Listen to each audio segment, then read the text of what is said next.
Would you like to hear a funny story from my it. first conference? Yes. So, this might spook you a little. It spooked me just a tiny bit afterwards, and I'm thinking, oh, geez. So I show up for this first conference pretty early. I get there. I am the second person to walk into this conference room. The first person's one of the presenters. And they're like, oh, usually somebody else shows up with me. He's got the clipboard to check everybody in. So I busy myself looking at this beautiful aquarium wall that's the backdrop and just chit-chatting with a few other people that are showing up. Right before the conference starts, I realized I haven't checked in yet to this conference. And I'm looking around and I see people going to the back, the guy with the clipboard. And he looks pretty official. You know, all these guys from Bass Pro, they're wearing these name tags. The presenters are in their shirts with their National Shooting Sports Foundation badges and all these fancy logos on their shirts and everything. And I walk up and I look, and the presenter with the clipboard says FBI on his shirt. And I'm like, hi, I'm here to check in for the conference that I registered for. Last name is, and I give him my last name, and he looks at me, he goes, I know who you are, Maggie. I did not register with my nickname. I registered with my given name for this conference. And so that was just this surreal moment. And he goes, that came out kind of wrong. He goes, I am a big fan of the channel. Oh, that's fun. I'm a big fan of it. He goes, so I have YouTube going on in the background while I am busy doing other things. Well, it's just background noise, kind of like having a TV or a radio on, he says. And your video came up where you were talking with Mark that you would be attending a conference, a NICS conference, a National Shooting Sports Foundation conference. He goes, I had to go back. I had to stop what I was doing and hit rewind on that video. And sure enough, and he goes, I had the list of FFLs that signed up. And sure enough, there was Gunner's Firearms on the list, and I'm going to meet Maggie. That's awesome. And he's like, here's my card. If you need anything, if you have questions, that's cool. Please reach out. We're here to help. I may have been the first person at that conference to get his card. I was absolutely not the last or the only person to get his business card at that conference. They were there to provide information and support to us dealers to the best of their ability. Well, and that was going to be my question. What was the big, what was the FBI doing? So they were there to explain how the background check system works. Oh, how fascinating. The FBI was there to provide information on how these background checks are run, what they're looking for, what is causing the holdup with a lot of you people. And there are 3 outcomes to a background check. There is a proceed. We call you up sometimes and go, hey, you got to proceed on your background check. And you're like, what does that mean? That means you're good to go. You've passed through the NICS system, and you may now acquire that firearm and walk straight out the door clean and clear. It is your baby. There is a delay. That means that by name only, first name, last name, you have matched up with someone with a criminal record in one of the 4 NICS databases. So the NCIC, the National Crime Information Center, the III, the Interstate Identification Index, the NICS indices, and also the ICE, the Immigration and Customs. So a NICS is really 4 background checks? yeah, that wow. your name is passing through 4 filters there. Interesting. I didn't know that. And we're checking to make sure that, and by name only, if you get held up on a delay, it is name only. your name matches someone in that database. It's probably not you. Most of the time it really isn't you, but somebody else has the exact same name with you. They don't have to be related.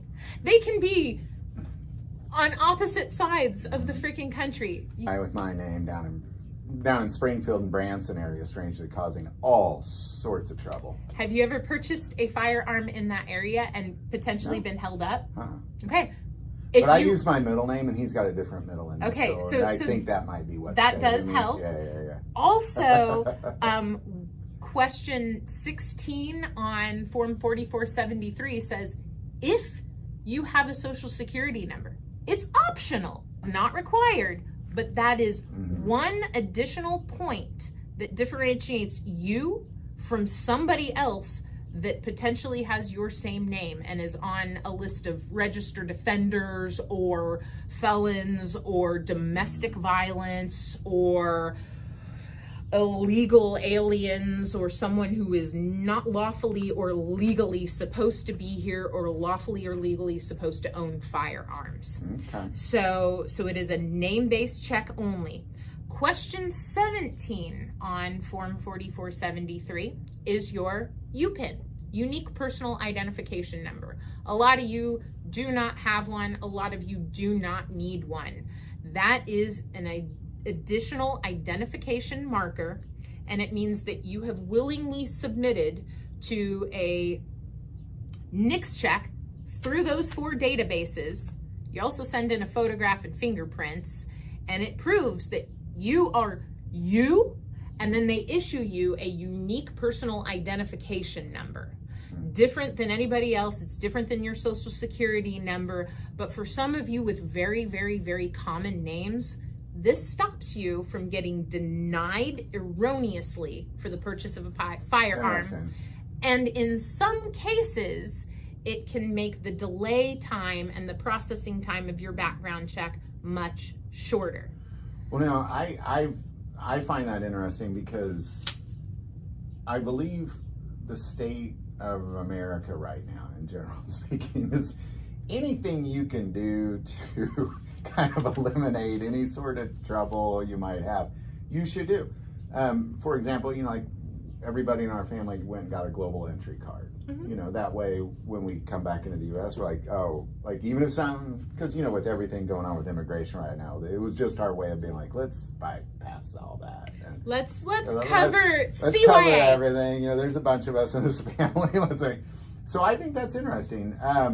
I did not know. Do you mind listing the 4 different background checks again? I'm sorry, just real quick. Your 4 databases that NICS check runs you through is the National Crime Information Center, the III, the Interstate Identification Index, the NICS indices, which is just an aggregate of everything. This is also state point of contacts, can add things to that. So if somebody locally is running amok and is known to be, that's where we find it. Yep. The NICS indices, and then you've also got ICE, the Immigration and Customs for the non-U.S. citizens.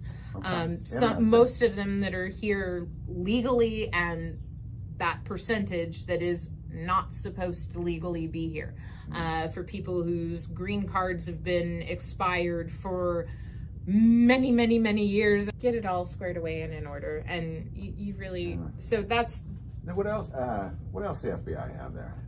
So they really went over just the, this is way, way, way too much stuff. It's out of order. Like a big picture. How about a big picture? So what prohibits a person from purchasing a firearm? Okay, interesting. So there's a good list right there, man. So the prohibition list. I deal with these every day. You deal with these every time you purchase a gun from a licensed dealer. So it's really the yes or no questions? This is question 21 and all of its letters. Letter A on page 1 currently, all the way through letter N on page So, 2. Yeah, we won't make you read all that. So check out your nicks. Yeah. This That's your is prohibition. your prohibiting list. If you have any questions on what these questions 21A through N mean, guess what? There's more pages back here. We've been over this before, but it lists the definition of everything on there. Question 21A all the way through question 21N. It goes all the way through it. It answers and clearly defines everything in very fine print. They went over this. They went over this for every FFL. For some of this, it's a dumb moment. Well, and again, we mentioned in the other video, there is people there that are just starting. Brand new. And Brand new. You got to start somewhere. So you really do. Yeah. So this was absolutely awesome information. Yeah. That's great. So generally speaking, does it feel like, was there big things you learned from the FBI? Was there anything you're just generally like, man, that was some good stuff? Yes. Yeah. They are tremendously normal human beings, just like you. They are just like me. They are just like my badass cousin back there. They are just like every single one of you out there. They want to have a freaking great day. They don't want to have to. Well, and kind of like the ATF, they're cops, essentially. They're federal police. And they're wanting to stop crime. Yes. And depending on who the current regime leader is we have in this country, they then appoint people over them who then say, all right, we're going to then do all this nonsense. And then they're the boots on the ground that have to somehow filter through new policies, new rules, new this, new that. Meanwhile, they're trying to stop crime. Yeah. Just have a little less hate in your hearts for people who are trying the best to do the job with the rules and the parameters and their current boss.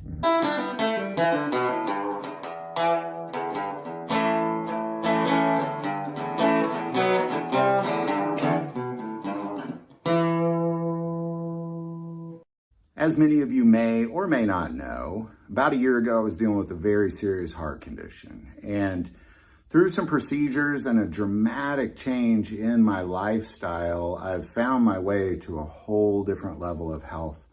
And one aspect of that, and it's something that I believe is extremely important to talk about because Americans are not talking about it. I've really never heard anybody talk about it, to be quite honest, is the health benefits from the super hot peppers like a Trinidad scorpion pepper, because that has been one aspect of what I have done over the last year. Is a friend of mine who lost 110 pounds in 7 months just drinking a drink that he made with Trinidad scorpion peppers.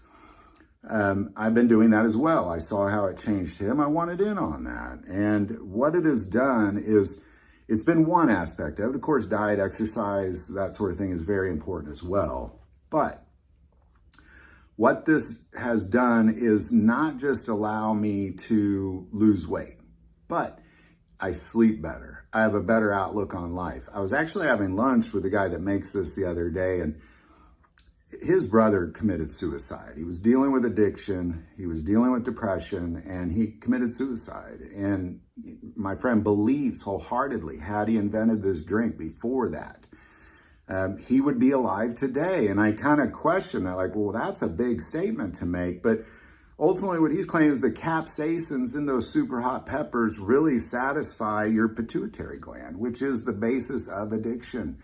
And if you watch Johnny Schofield on YouTube, check him out. But he's fought addiction, and now he's addicted to hot peppers instead because it satisfies that same desire. So I think it's important to talk about better outlook in life, sleep better, lose weight, fight addiction.